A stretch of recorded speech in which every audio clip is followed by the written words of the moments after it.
জানিয়ে দিব আজকের বাংলার আপডেট সংবাদ। শুরুতেই সংবাদ শিরোনাম। আওয়ামী লীগকে বাদ দিয়ে নিরাপত্তা সংকটে তারেক সরকার, থাকছে প্রতিবেদনে। দিল্লির সঙ্গে পুনরায় দোস্তি ঢাকার, হাসিনার পথেই এগোচ্ছেন তারেক, থাকছে প্রতিবেদনে। শেখ হাসিনা জামায়াত আমিরের দাবি এক, আতঙ্কিত তারেক রহমান, থাকছে প্রতিবেদনে। যত দোষ আওয়ামী লীগের, বিদেশি সাহায্য কি চাইছে জামায়াত, থাকছে প্রতিবেদনে। ঈদের আগেই হাসিনা ফেরাতে তৎপরতা, বাড়ছে বিতর্ক, থাকছে প্রতিবেদনে। এতক্ষণ শুনতেছিলেন সংবাদ শিরোনাম, এখন বিস্তারিত। আওয়ামী লীগকে বাদ দিয়ে নিরাপত্তা সংকটে তারেক সরকার। বাংলাদেশের ভোটের ফলাফল, বিএনপি নিরঙ্কুশ সংখ্যাগরিষ্ঠতা অর্জন করেছে। তারেক রহমান প্রধানমন্ত্রী হয়েছেন। জামাত একক বৃহত্তম দল হিসাবে আত্মপ্রকাশ করেছে। আপাতদৃষ্টিতে বিষয়টা খুব সহজ মনে হলেও রাজনৈতিক দৃষ্টিভঙ্গিতে কিন্তু বিষয়টা সাদা আর কালো নয়। কেন সহজ নয়, তার জন্য আমাদের টাইম মেশিনে চেপে একটু পিছনের দিকে যেতে হবে। নির্বাচনের মুখে মুখে আমেরিকার এক প্রতিনিধি দল জামায়াতের সঙ্গে বৈঠক করেছিল। গত ১ ডিসেম্বর বাংলাদেশের মহিলা সাংবাদিকাদের সঙ্গে রুদ্ধদ্বার বৈঠক করেন ঢাকায় নিযুক্ত এক মার্কিন কূটনৈতিক। তিনি ভবিষ্যৎবাণী করেন, আগামী ১২ই ফেব্রুয়ারি জাতীয় সংসদ নির্বাচনে জামায়াতে ইসলামী আগের চেয়ে ভালো করবে। ওই কূটনৈতিক বলেন, আমরা চাই তারা আমাদের বন্ধু হোক। তবে নিরাপত্তার কারণে ওই কূটনৈতিকের নাম প্রকাশ করা হয়নি। তবে বৈঠকের একটি অডিও ফাঁস হয়ে যায়। ফাঁস হওয়া অডিও রেকর্ডিংয়ে শোনা যায়, ঢাকায় নিযুক্ত এক মার্কিন কূটনৈতিক আগামী মাসে জাতীয় নির্বাচনে জামায়াতের সম্ভাব্য শক্তিশালী ফলাফলের প্রেক্ষাপটে দলটির সঙ্গে সম্পৃক্ত হওয়ার আহ্বান জানাচ্ছেন। তিনি বাংলাদেশি সাংবাদিকদের অনুরোধ করেন, জামায়াত নেতৃবৃন্দ ও তাদের শক্তিশালী ছাত্র সংগঠনকে, ছাত্র শিবিরকে মূলধারার গণমাধ্যমে আলোচনায় অন্তর্ভুক্ত করতে। আমেরিকা নিশ্চিত ছিল জামায়াত ক্ষমতা অর্জন করতে চলেছে। বিএনপির নিরঙ্কুশ সংখ্যাগরিষ্ঠতা পাওয়ার পিছনে আওয়ামী লীগের একটা ভূমিকা রয়েছে, তা নিয়ে কোনো সন্দেহ নেই। আওয়ামী লীগের ভোটাররা কোনো অবস্থাতেই যে জামায়াতকে ভোট দেবে না, সে ব্যাপারে নিশ্চিত ছিল রাজনৈতিক মহল। হাসিনা সমর্থকদের একটা বড় অংশের ভোট পড়েছে বিএনপির ভোট বাক্সে। জামায়াত বাংলাদেশে বৃহত্তম ইসলামপন্থী দল। দেশটির ৫৫ বছরের ইতিহাসে একাধিকবার জামায়াতকে নিষিদ্ধ করা হয়েছে। প্রাক্তন প্রধানমন্ত্রী শেখ হাসিনার আমলেও এই দলের কার্যক্রম নিষিদ্ধ ছিল। তবে ২০২৪ সালে গণ অভ্যুত্থানের মাধ্যমে হাসিনা সরকারের পতনের পর মোহাম্মদ ইউনূসের নেতৃত্বাধীন অন্তর্বর্তী সরকারের আমলে বাংলাদেশে আবার সক্রিয় হয়েছে জামাত। ইসলামী শরিয়া আইন মেনে সরকার পরিচালনার পক্ষপাতী তারা।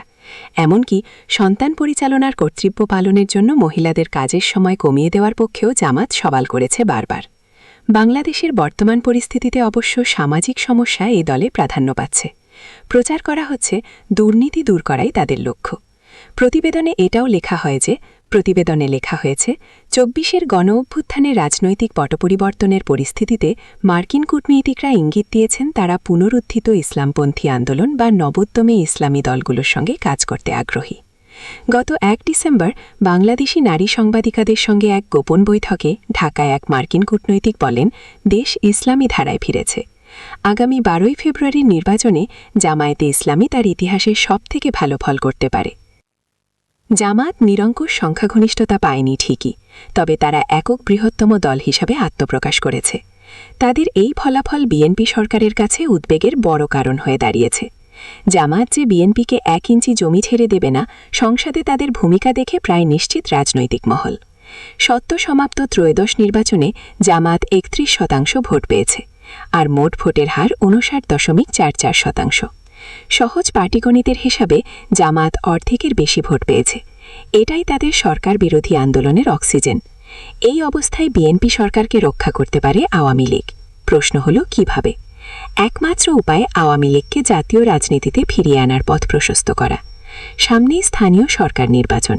হাসিনা দিল্লি থেকে তার দলের নেতৃকর্মীদের মাঠে ফেরার নির্দেশ দিয়েছেন। এদিকে আবার তারেক রহমান প্রধানমন্ত্রী পদে আসীন হওয়ার পর প্রশাসনে বেশ কিছু রদবদল করেন।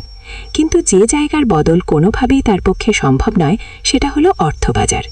অর্থবাজার কিন্তু এখনও আওয়ামী লীগের পক্ষে। যে কোনো দেশের সরকার পরিচালনার রিমোট থাকে অর্থবাজারের হাতে। তারা চাইলে সরকারে বদল আনতে পারে, চাইলে তারা সরকার টিকিয়ে রাখতে পারে। বিএনপি একটি বিষয় বুঝে গিয়েছে যে জামায়াত কোনোভাবেই সরকারকে স্বস্তিতে থাকতে দেবে না। সরকারের প্রতিটি কাজে তারা ব্যাঘাত সৃষ্টি করবে। এই সরকারকে মেয়াদ পূর্ণ করতে হলে আওয়ামী লীগের হাত ধরতেই হবে। আসন্ন স্থানীয় সরকার নির্বাচন বিএনপির কাছে লিটমাস টেস্ট। দিল্লির সঙ্গে পুনরায় দোস্তি ঢাকার, হাসিনার পথেই এগোচ্ছেন তারেক। বাংলাদেশে অন্তর্বর্তী সরকারের আমলে দিল্লির সঙ্গে ঢাকার সম্পর্ক কেমন ছিল তার নতুন করে বলার দরকার পড়ে না। যে দেশের চাল ডাল আলু খেয়ে সে দেশের মানুষ বেঁচে থাকে, সেই ভারতের সঙ্গে চূড়ান্ত বিশ্বাসঘাতকতা করেছে ইউনূস সরকার। দ্বিপাক্ষিক সম্পর্ক তো তলানিতে চলে গিয়েছিল, যা ভাষায় প্রকাশ করা যাবে না। ঘোলা জলে মাছ ধরতে নেমে পড়ে পাকিস্তান। সে দেশের বীর সন্তান অর্থাৎ জঙ্গিদের স্বর্গরাজ্য হয়ে উঠেছিল বাংলাদেশ। তলে তলে ইউনূস যে চীনের সঙ্গেও হাত মিলিয়ে রেখেছিলেন, এখন সেটা স্পষ্ট হয়ে যাচ্ছে। বাংলাদেশে জুলাই অগস্ট আন্দোলনের জেরে হাসিনাকে ক্ষমতা থেকে সরে যেতে হয়েছে। মসনদে আসীন হন ইউনূস। সিংহাসনে বসার পর থেকে তার কার্যকলাপ শুধু ভারত বিদ্বেষী ছিল না, বাংলাদেশকেও দায়িত্বের সঙ্গে পদ্মায় ডুবিয়ে দিয়েছেন। বলা হচ্ছে ছাত্র আন্দোলন আসলে আমেরিকার তৈরি। হাসিনা যেহেতু তাদের স্বার্থ পূরণ করতে পারেননি, তাই তারা তাকে ক্ষমতা থেকে সরিয়ে দিয়েছে, বসিয়েছে ইউনূসকে, যার বিন্দু মাত্র রাজনৈতিক অভিজ্ঞতা নেই। ইউনূস ছিলেন আমেরিকার হাতের মোয়া। তার বড় প্রমাণ বাংলাদেশ আমেরিকা শিল্প বাণিজ্য চুক্তি। তদারকি সরকারের মেয়াদ শেষ হবার মুখে মুখে ইউনূস এই চুক্তি করে বসেন। তদারকি সরকারের তরফে বলা হয়েছিল এই চুক্তি শর্ত কোনোভাবেই প্রকাশ করা যাবে না। পরে আমেরিকা সেই চুক্তি প্রকাশ করে দেয়। এই প্রসঙ্গে উল্লেখ করা যেতে পারে ডোনাল্ড ট্রাম্পের একটি চিঠি। তারেক রহমান প্রধানমন্ত্রী হবার পর ট্রাম্প এই শুভেচ্ছা চিঠি পাঠিয়েছিলেন।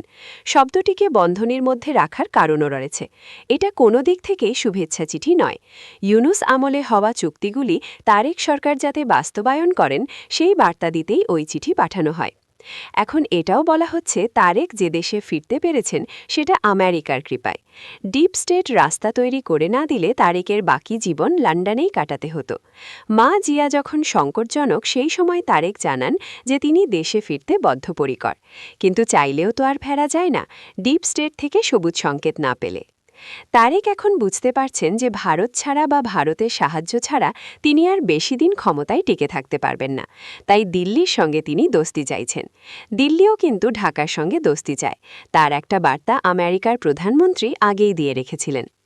প্রশ্ন উঠছে তারেক রহমানের বাংলাদেশে ফেরা, বিএনপির নিরঙ্কুশ সংখ্যাগরিষ্ঠতা অর্জন এবং তারেকের প্রধানমন্ত্রী হওয়া, এই তিনটি ক্ষেত্রে কোনোভাবেই কি ভারতের হাত ছিল?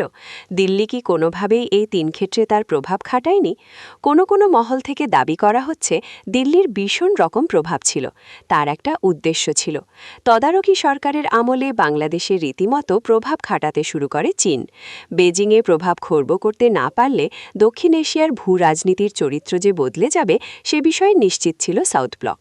অপেক্ষায় ছিল একটি মুহূর্তের। খালেদা জিয়ার মৃত্যু সেই মুহূর্তটি তৈরি করে দেয়। নির্বাচনের মধ্যে দিয়ে সেই বৃত্ত সম্পূর্ণ হল। তারেক রহমান এখন দিল্লি ঢাকা সম্পর্ককে সেই উচ্চতায় নিয়ে যেতে চাইছেন যেমনটা ছিল আওয়ামী লীগের আমলে। এই প্রসঙ্গে জাতীয় সংসদে তারেকের দেওয়া ভাষণ উল্লেখ করতে হয়। বক্তব্যের একটি অংশে প্রধানমন্ত্রী বলেন, শেখ মুজিব কেবল একটি মাত্র দলের নেতা ছিলেন না, তিনি ছিলেন এই ভূখণ্ডের অন্যতম প্রধান সংসদ সদস্য। তিনি ছিলেন গণতান্ত্রিক আন্দোলনের পুরোধা। তারেক বলেন, বাংলাদেশের সংসদীয় রাজনীতির সূচনায় শেখ মুজিব একজন সংসদ সদস্য হিসেবে যে ভূমিকা পালন করেছিলেন তা ইতিহাসের অবিচ্ছেদ্য অংশ। আমাদের উচিত ইতিহাসের সত্যকে সাহসের সঙ্গে স্বীকার করা। শেখ হাসিনা জামায়াত আমিরের দাবি ১। আতঙ্কিত তারেক রহমান। সংবাদ শিরোনাম দেখে অনেকেই আতঙ্কিত হতে পারেন। শেখ হাসিনা এবং জামায়াতের দাবি এক হয় কি করে? তবে কি বিএনপিকে ক্ষমতা থেকে সরিয়ে দিতে জামায়াতের মতো একটি রাজনৈতিক দলের সঙ্গে তারা সমঝোতা করেছে? যে সরকার জনগণের ভোটে জিতে এসেছে, সেই সরকারের পতন কি শুধু সময়ের অপেক্ষা? সরকার কতদিন থাকবে সেটা আলোচনা করার উদ্দেশ্য নিয়ে এই প্রতিবেদন নয়। প্রতিপাদ্য বিষয়ে জামায়াতের কোন দাবির সঙ্গে হাসিনার দাবি মিলে যাচ্ছে? আগে হাসিনাকে নিয়ে দু-চার কথা। বাংলাদেশে ভোট হয়েছে ১২ ফেব্রুয়ারি। সেদিন আওয়ামী লীগ সুপ্রিমো তার ফেসবুক পেজে এই নির্বাচন নিয়ে তীব্র বিষোদ্গার করেন। ক্ষমতাচ্যুত প্রধানমন্ত্রী লেখেন, অবৈধ এবং অসাংবিধানিক উপায়ে ক্ষমতা দখলকারী ইউনূসের আজকের নির্বাচন ছিল মূলত একটি সুপরিকল্পিত প্রহসন। জনগণের ভোটাধিকার, গণতান্ত্রিক মূল্যবোধ এবং সংবিধানের চেতনাকে বুড়ো আঙুল দেখিয়ে আয়োজন করা হয়েছে আওয়ামী লীগবিহীন, ভোটারবিহীন প্রতারণামূলক নির্বাচন। ভোটে হিংসা হয়েছে বলেও অভিযোগ করেছেন তিনি। বাংলাদেশের প্রাক্তন প্রধানমন্ত্রী হাসিনা লেখেন, ১১ ফেব্রুয়ারি সন্ধ্যার পর থেকেই ভোটকেন্দ্র দখল, গোলাগুলি, ভোট কেনাবেচা করতে টাকার ছড়াছড়ি, ব্যালট পেপারে সিল প্রদান এবং ফলাফল শিটে এজেন্টদের স্বাক্ষর গ্রহণের মধ্যে দিয়েই এই প্রহসনের সূচনা হয়। আওয়ামী লীগ সুপ্রিমো আরও লেখেন, আওয়ামী লীগবিহীন এই ভোট জনগণ বর্জন ও প্রত্যাখ্যান করেছেন। এ প্রসঙ্গে তিনি ভোটদানের পরিসংখ্যানও তুলে ধরেছেন। হাসিনা নিজের পোস্টে লিখেছেন, নির্বাচন কমিশনের বিবৃতি অনুযায়ী বৃহস্পতিবার সকাল ১১টা পর্যন্ত ৩.৫ ঘণ্টায় ভোটগ্রহণের হার ছিল মাত্র ১৪.৯৬%। হাসিনা মনে করেন, ভোটগ্রহণের উৎকৃষ্ট সময়ে জনগণের এই কম অংশগ্রহণ প্রমাণ করে যে তারা ভোট প্রত্যাখ্যান করেছেন। হাসিনার অভিযোগ, আওয়ামী লীগের কর্মী সমর্থকদের জোর করে ভোটকেন্দ্রে নিয়ে যাওয়ার চেষ্টা হয়েছে, এজন্য তাদের ভয় দেখানো হয়েছে। গত কয়েকদিন তাদের উপরে হামলাও হয়েছে। হাসিনার কথায়, সকল ভয়ভীতি উপেক্ষা করে তারা এই প্রতারণামূলক নির্বাচন বর্জন ও প্রত্যাখ্যান করেছেন। ফলে দেশের অধিকাংশ ভোটকেন্দ্রই ছিল কার্যত ভোটারশূন্য। এবার দেখা যাক জামায়াত কি বলছে। গত রবিবার ১৫ মার্চ ১১ দলীয় জোট বৈঠকে বসে। বৈঠক শেষে জোটের সমন্বয়ক তথা জামায়াতে ইসলামীর সহকারী সেক্রেটারি জেনারেল ড হামিদুর রহমান বলেন, হামিদুর রহমান আজাদ আরও বলেন, দেশের বর্তমান রাজনৈতিক পরিস্থিতি নিয়ে আমরা গভীর উদ্বেগ ও উৎকণ্ঠা প্রকাশ করছি। দীর্ঘদিন পর দেশে একটি নির্বাচন অনুষ্ঠিত হয়েছে। জনগণ আশা করেছিল একটি সুষ্ঠু ও অবাধ নির্বাচন হবে। উপদেষ্টাদের একজনকে মন্ত্রিসভায় অন্তর্ভুক্ত করার মাধ্যমে স্পষ্ট হয়েছে যে ইলেকশন ইঞ্জিনিয়ারিংয়ের সঙ্গে অন্তর্বর্তী সরকারের একটি অংশ জড়িত ছিল। তারপরেও জাতির বৃহত্তর স্বার্থে আমরা এই নির্বাচন মেনে নিয়েছি এবং আমাদের নির্বাচিত সংসদ সদস্যরা শপথ গ্রহণ করেছেন। তিনি আরও বলেন, একই দিনে দুটি বিষয়ে ভোট অনুষ্ঠিত হয়, একটি জাতীয় সংসদ গঠনের জন্য এবং অন্যটি সংবিধান সংস্কার পরিষদ গঠনের জন্য। একই দিনে ভোট গ্রহণ, ফল ঘোষণা এবং গ্যাজেট নোটিফিকেশনও সম্পন্ন হয়েছে। তাই জনগণের রায়ের ভিত্তিতে সরকারকে এসব সিদ্ধান্ত বাস্তবায়ন করা দায়িত্ব হিসেবে গ্রহণ করতে হবে। তিনি আরও বলেন, একই দিনে দুটি বিষয়ে ভোট অনুষ্ঠিত হয়, একটি জাতীয় সংসদ গঠনের জন্য এবং অন্যটি সংবিধান সংস্কার পরিষদ গঠনের জন্য। একই দিনে ভোট গ্রহণ, ফল ঘোষণা এবং গ্যাজেট নোটিফিকেশনও সম্পন্ন হয়েছে। তাই জনগণের রায়ের ভিত্তিতে সরকারকে এসব সিদ্ধান্ত বাস্তবায়ন করা দায়িত্ব হিসেবে গ্রহণ করতে হবে। ড হামিদুর রহমান বলেন, জাতীয় সংসদের অধিবেশন ডাকা হলেও সংবিধান সংস্কার পরিষদের অধিবেশন ডাকা হয়নি। যত দোষ আওয়ামী লীগের, বিদেশি সাহায্য কি চাইছে জামায়াত? ইতিহাস সাক্ষী এক মীর জাফরের। যদিও মীর জাফরেরা মরে না, তারা বিভিন্ন অবতারে ফিরে ফিরে আসে। এদেশেও যেমন এসেছে, আগামী দিনেও আসবে। বাংলাদেশে তারা এসেছে, আগামী দিনেও আসবে। প্রতিবেদনের শিরোনামে যে দলটির কথা বলা হয়েছে তারাও এক ধরনের মীর জাফর, তবে তারা আরও বেশি বর্ণিল। এটা বলার কারণ, জামায়াত ঘন ঘন তাদের রূপ বদল করে। বাংলাদেশের নির্বাচনী প্রচারে জামায়াত কত ভালো ভালো কথা শুনিয়েছিল। উদ্দেশ্য ছিল ক্ষমতা দখল করা। দলটি ক্ষমতা দখল করতে পারেনি, সেটা বাংলাদেশের জন্য আশীর্বাদ হয়ে উঠেছে। ক্ষমতার কেন্দ্রবিন্দুতে না গিয়েই তারা যেসব কীর্তি করে বেড়াচ্ছে তা দেখে রাজনৈতিক বিশ্লেষকেরা রীতিমতো উদ্বেগে। নতুন করে তাদের উদ্বেগ বাড়িয়েছে চীনের সঙ্গে তাদের সখ্য। দুটি ঘটনার উল্লেখ করতে হয়। গত মার্চ মাসে বেজিং সফরে গিয়েছিলেন বাংলাদেশের তৎকালীন অন্তর্বর্তী সরকার প্রধান মোহাম্মদ ইউনুস। সফরে তিস্তা প্রকল্প নিয়ে আলোচনা হয়। বাংলাদেশে ঘটেছে ক্ষমতার পালাবদল। এবার সেই প্রকল্প রূপায়ণে সক্রিয় হল চীন। এক্ষেত্রে তারা সঙ্গী করেছে বাংলাদেশের প্রধান বিরোধী দল জামায়াতকে। মঙ্গলবার জামায়াতের আমির তথা বাংলাদেশ জাতীয় সংসদের প্রধান বিরোধী দল নেতা শফিকুল রহমান তার নির্বাচনী কেন্দ্র ঢাকা ১৫তে চীনা রাষ্ট্রদূত ইয়াও ওয়েনের সঙ্গে একটি কর্মসূচিতে অংশ নেন। সেখানে তিনি বলেন, আমরা এই প্রকল্প শুধু সমর্থনই করব না, এই প্রকল্প বাস্তবায়নের যদি আমাদের কোনো কিছু করার থাকে সেটাও করব, কারণ আমরা দেশের কল্যাণ চাই, মানুষের কল্যাণ চাই।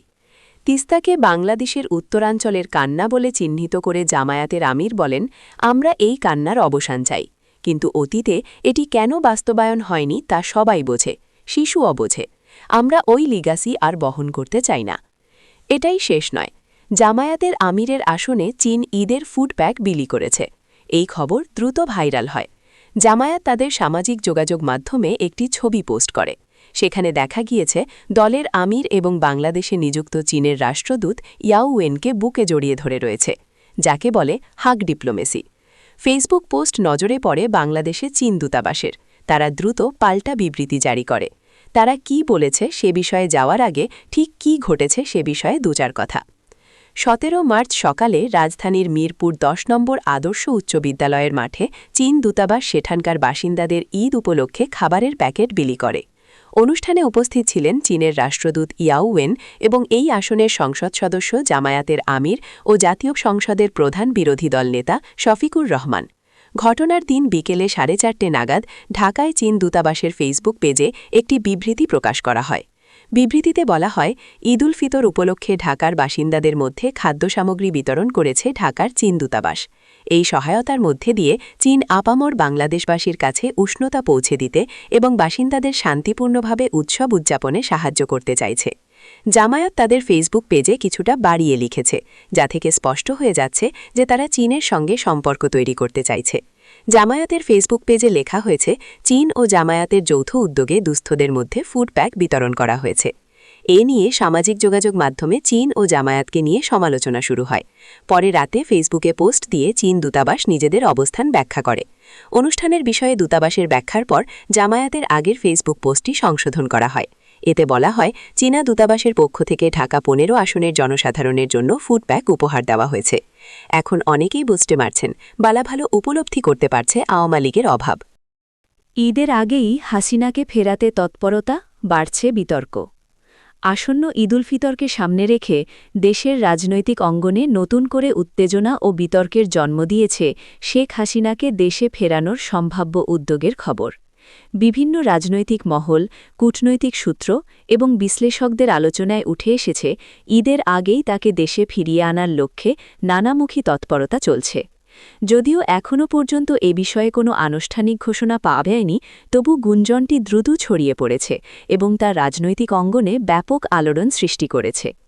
রাজনৈতিক পর্যবেক্ষকরা মনে করছেন, ঈদের সময়টি কেবল ধর্মীয় উৎসব নয়, বরং এটি সামাজিক ও রাজনৈতিক দিক থেকেও অত্যন্ত গুরুত্বপূর্ণ একটি সময়। এই সময়কে ঘিরে মানুষের মধ্যে এক ধরনের ঐক্য, সহমর্মিতা এবং ইতিবাচক মানসিকতা তৈরি হয়। ফলে এমন একটি সময়কে কেন্দ্র করে বড় কোনো রাজনৈতিক সিদ্ধান্ত নেওয়া হলে তা জনমনে বিশেষ প্রভাব ফেলতে পারে। সেই দৃষ্টিকোণ থেকে শেখ হাসিনার সম্ভাব্য প্রত্যাবর্তনের বিষয়টি কৌশলগতভাবে গুরুত্বপূর্ণ হয়ে উঠেছে। উল্লেখ্য, দীর্ঘ সময় ধরে শেখ হাসিনার বিদেশে অবস্থান নিয়ে নানা ধরনের আলোচনা চলছে। বিভিন্ন সূত্রে দাবি করা হচ্ছে, তিনি ভারতের রাজধানী দিল্লিতে অবস্থান করছেন। যদিও এই তথ্যের কোনো আনুষ্ঠানিক নিশ্চিতীকরণ নেই, তবু রাজনৈতিক অঙ্গনে এটি একটি বহুল আলোচিত বিষয়। এই প্রেক্ষাপটে তার সম্ভাব্য প্রত্যাবর্তনের খবর নতুন করে আলোচনার জন্ম দিয়েছে।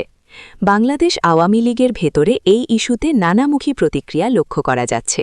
দলটির একটি অংশ মনে করছে, শেখ হাসিনার দেশে ফেরা দলকে পুনরুজ্জীবিত করতে গুরুত্বপূর্ণ ভূমিকা রাখতে পারে। দীর্ঘদিনের অনিশ্চয়তা ও চাপের মধ্যে থাকা নেতাকর্মীদের মধ্যে নতুন করে উদ্দীপনা তৈরি হতে পারে। তৃণমূল পর্যায়ে সংগঠনকে সক্রিয় করা, নেতৃত্বে শৃঙ্খলা ফিরিয়ে আনা এবং ভবিষ্যৎ রাজনৈতিক কর্মসূচি নির্ধারণে তার উপস্থিতি গুরুত্বপূর্ণ হতে পারে বলে তারা মনে করছেন। অন্যদিকে দলের আরেকটি অংশ বিষয়টিকে সতর্কতার সঙ্গে দেখছে। তাদের মতে, বর্তমান রাজনৈতিক পরিস্থিতিতে হঠাৎ করে বড় কোনো পদক্ষেপ নেওয়া হলে তা অনাকাঙ্ক্ষিত প্রতিক্রিয়ার জন্ম দিতে পারে। বিশেষ করে যদি এই প্রত্যাবর্তন কোনো ধরনের রাজনৈতিক সমঝোতা বা আলোচনার বাইরে ঘটে, তাহলে তা পরিস্থিতিকে আরও জটিল করে তুলতে পারে। বিরোধী শিবির, বিশেষ করে বাংলাদেশ জাতীয়বাদী দল বিএনপি, এই সম্ভাব্য উদ্যোগকে গভীরভাবে পর্যবেক্ষণ করছে। বিএনপির কিছু নেতার মতে, শেখ হাসিনার প্রত্যাবর্তন দেশের রাজনৈতিক পরিস্থিতিকে নতুন করে উত্তাপ্ত করে তুলতে পারে। তারা মনে করছেন, যদি এটি একতরফাভাবে বাস্তবায়িত হয়, তাহলে তা রাজনৈতিক সংঘাতের ঝুঁকি বাড়াতে পারে। বিএনপির অভ্যন্তরেও এ নিয়ে কৌশলগত আলোচনা চলছে বলে জানা গেছে। দলটি পরিস্থিতি অনুযায়ী নিজেদের অবস্থান নির্ধারণ করতে চায় এবং প্রয়োজনে পাল্টা রাজনৈতিক কর্মসূচি দেওয়ার কথাও ভাবছে। বিশ্লেষকদের মতে, এই ধরনের বড় রাজনৈতিক পরিবর্তনের সম্ভাবনা বিরোধী দলগুলোকেও নতুন করে নিজেদের কৌশল সাজাতে বাধ্য করে। এদিকে বাংলাদেশ জামায়াতে ইসলামী সহ অন্যান্য রাজনৈতিক দলগুলোও বিষয়টি নিয়ে সতর্ক অবস্থানে রয়েছে। তারা পরিস্থিতি নিবিড়ভাবে পর্যবেক্ষণ করছে এবং সময় অনুযায়ী নিজেদের অবস্থান নির্ধারণের প্রস্তুতি নিচ্ছে। ছোট ও মাঝারি শক্তির দলগুলোর জন্য এই ধরনের পরিস্থিতি অনেক সময় নতুন রাজনৈতিক সুযোগ সৃষ্টি করতে পারে। রাজনৈতিক বিশ্লেষকরা বলছেন, শেখ হাসিনার মতো একজন গুরুত্বপূর্ণ রাজনৈতিক নেতার প্রত্যাবর্তন শুধু একটি ব্যক্তিগত বা দলীয় বিষয় নয়, বরং এটি জাতীয় রাজনীতির জন্য একটি বড় ঘটনা। এর প্রভাব দেশের রাজনৈতিক স্থিতিশীলতা, ক্ষমতার কাঠামো এবং ভবিষ্যৎ নির্বাচনী প্রক্রিয়ার ওপর পড়তে পারে। কূটনৈতিক মহলেও বিষয়টি নিয়ে নীরব আলোচনা চলছে বলে ধারণা করা হচ্ছে। আন্তর্জাতিক সম্প্রদায় বাংলাদেশের রাজনৈতিক স্থিতিশীলতা, গণতন্ত্র এবং মানবাধিকার পরিস্থিতির ওপর নজর রাখছে। ফলে এই ধরনের বড় রাজনৈতিক পদক্ষেপ তাদের দৃষ্টিতেও গুরুত্বপূর্ণ হয়ে উঠতে পারে। বিশেষ করে আঞ্চলিক রাজনীতি এবং প্রতিবেশী দেশের সঙ্গে সম্পর্কের ক্ষেত্রেও এর প্রভাব পড়তে পারে। এদিকে সাধারণ মানুষের মধ্যেও বিষয়টি নিয়ে ব্যাপক আগ্রহ লক্ষ্য করা যাচ্ছে। সামাজিক যোগাযোগ মাধ্যমে এ নিয়ে চলছে নানা ধরনের আলোচনা, মতামত ও বিশ্লেষণ। কেউ কেউ মনে করছেন, শেখ হাসিনার প্রত্যাবর্তন দেশের রাজনৈতিক স্থিতিশীলতা ফিরিয়ে আনতে সহায়ক হতে পারে। আবার অন্যরা আশঙ্কা করছেন, এতে রাজনৈতিক উত্তেজনা আরও বাড়তে পারে এবং বিভাজন গভীর হতে পারে। বিশ্লেষকরা আরও বলছেন, বাংলাদেশের রাজনৈতিক ইতিহাসে এমন অনেক উদাহরণ রয়েছে যেখানে গুরুত্বপূর্ণ নেতাদের প্রত্যাবর্তন বড় ধরনের রাজনৈতিক পরিবর্তনের সূচনা করেছে। তাই এই সম্ভাব্য ঘটনাটিকেও একইভাবে গুরুত্বপূর্ণ হিসেবে দেখা হচ্ছে। তবে তারা সতর্ক করে দিয়ে বলছেন, যে কোনো বড় রাজনৈতিক পদক্ষেপ গ্রহণের আগে সব পক্ষের মধ্যে সংলাপ, সমঝোতা এবং পারস্পরিক শ্রদ্ধাবোধ নিশ্চিত করা জরুরি। তবে এখনও পর্যন্ত পুরো বিষয়টি গুঞ্জন, অনানুষ্ঠানিক তথ্য এবং রাজনৈতিক বিশ্লেষণের ওপরই নির্ভরশীল।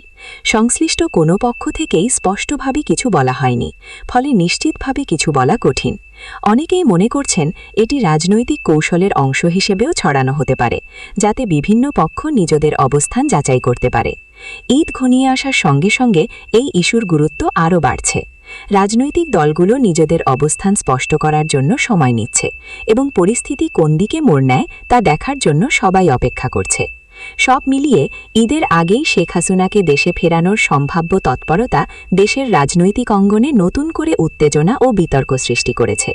এটি বাস্তবে রূপ নেবে কিনা তা এখনও অনিশ্চিত। তবে এটি স্পষ্ট যে এই ইস্যু ইতোমধ্যেই দেশের রাজনৈতিক পরিবেশকে প্রভাবিত করতে শুরু করেছে এবং আগামী দিনগুলোতে এর প্রভাব আরও স্পষ্টভাবে দৃশ্যমান হতে পারে।